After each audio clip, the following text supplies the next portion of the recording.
The Age of Knights was more than just silver and grey. Forget what you've seen or heard, because in this video we're digging into the Middle Ages, exploring about the knights. We'll go beyond the usual shiny image and discover a burst of colours on the battlefield. So get ready to learn some awesome facts about the Age of Knights.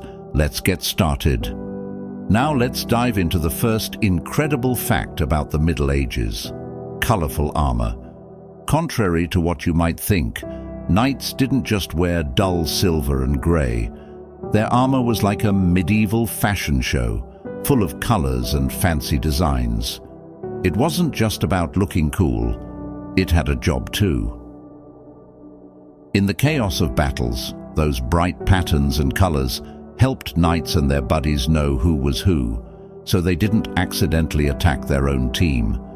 Imagine knights charging into battle, not just as shiny metal guys, but as a whole explosion of colours and symbols, telling their own unique stories.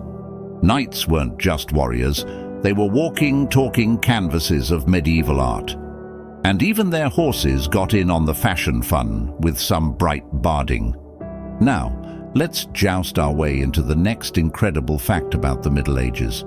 You know how we often picture jousting as this cool, choreographed show? Well, turns out it was a bit more hardcore than that. Jousting was like the extreme sport of the medieval world. Imagine knights on horses charging at each other with lances. It wasn't just for show, it was a real contest, and it had some serious consequences. Injuries during jousting tournaments weren't just a bruise or a scratch. We're talking concussions, life-threatening puncture wounds, and fractures. Even with all that fancy armor, a lance hit could cause internal injuries that were no joke. So, while we might think of knights as these invincible heroes, the reality was a constant danger for jousters. Jousting wasn't just about showing off skills, it was a brave face-off with the risk of serious harm. And the thrill of the crowd and the pursuit of honor didn't make the physical toll any lighter. Next up is alchemy and medieval science. In those medieval times, knights weren't just swinging swords. Some of them were diving into alchemy. No, not turning metal into gold, but trying to figure out the secrets of the natural world. Alchemists, including knights, were like the early scientists, mixing potions, playing with substances, and on a quest for something called the Philosopher's Stone, a magical thing that could give eternal life. While they never quite found it, their journey left a mark on science. These alchemists were like medieval mad scientists, blending symbolism with practical observations. They weren't just chasing after gold, they were uncovering the basics of chemistry and medicine. Our next incredible fact about the Middle Ages is about motte and bailey castles. Knights didn't just sit around in stone castles. They were all about these clever motte and bailey castles. Unlike those massive stone ones you usually see in movies, these were quick to build and strategic. Picture this: a raised hill, which is the motte, with a wooden tower on top and a courtyard at the bottom. That's the bailey. Simple, yet effective. The motte gave them an advantage, like a bird's eye view for surveillance and defense. Meanwhile, down in the bailey, there were stables and living quarters, all protected by a wall. These castles were like the Swiss Army knives of medieval defense, practical and adaptable. Did you know that there were also medieval sports? Knights weren't just about clashing swords, they knew how to have a good time too. One of their favorite pastimes was real tennis. No, not the one you play outside. It was indoors and had all sorts of funky court shapes. Knights would grab wooden rackets and a ball, aiming to score points against each other. It wasn't just about muscles, it needed skill and strategy. But it wasn't just nobility in on the fun. Villagers joined in too. Archery, wrestling, and various ball games were like the medieval Olympics, bringing communities together. Tournaments weren't just about battles, they were a chance for everyone to bond and enjoy some friendly competition. Crossbow controversy. All right, let's dig into the next incredible fact about the Middle Ages: crossbow controversy. So, knights weren't all in agreement about this thing called the crossbow. Traditional archers looked at crossbowmen with a bit of suspicion and maybe even some side-eye. Why? Because the crossbow was like the easy mode of archery. It didn't need as much training or strength as the longbow, and that raised some eyebrows.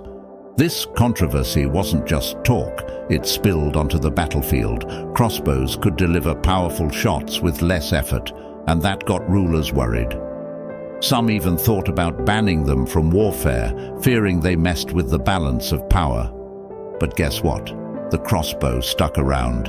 It became a symbol of progress, challenging the old ways and shaking up how wars were fought. In the midst of all the medieval religious stuff, there were these groups like the Cathars and Waldensians. They were the rebels, questioning the big boss, the Catholic Church. The Cathars were like, hey, this material world is bad, and we're all about asceticism and pure spirits.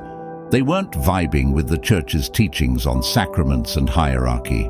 Then there were the Waldensians, following Peter Waldo. They were into a simpler, direct connection with God, not so keen on all the rituals the Church was throwing around. Their preaching and living in poverty didn't sit well with the fancy church life. What happened next?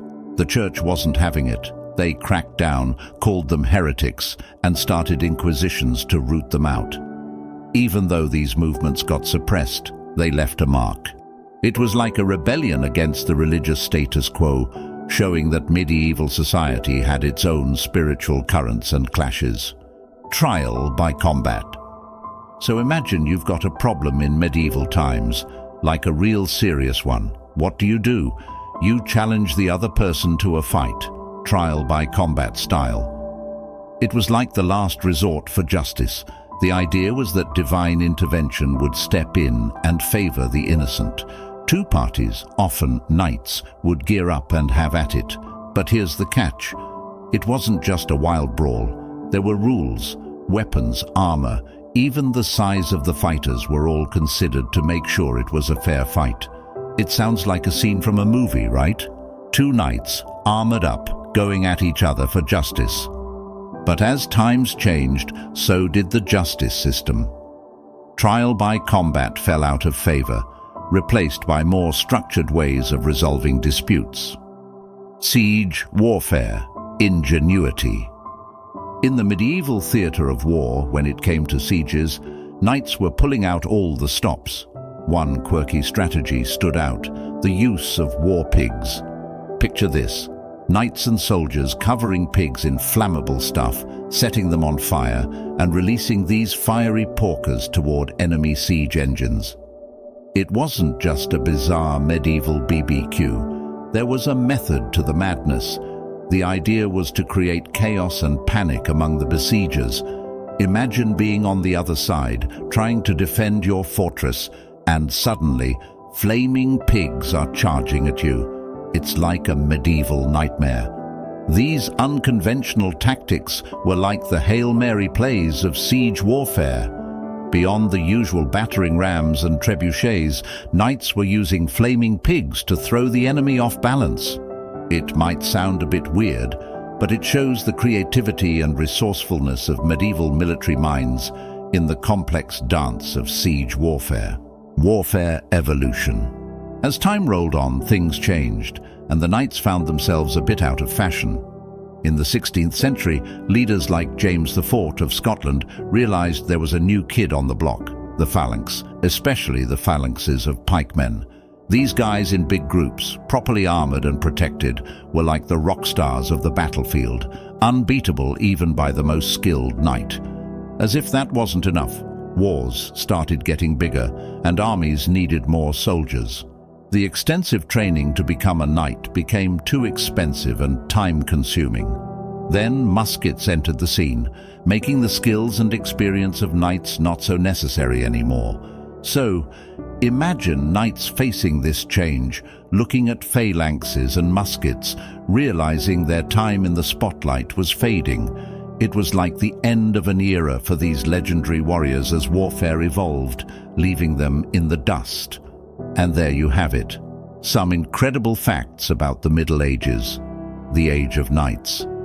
If you've enjoyed this adventure through the Age of Knights, don't forget to hit that like button and subscribe for more fascinating dives into history. Share your thoughts in the comments and let us know which aspect surprised you the most.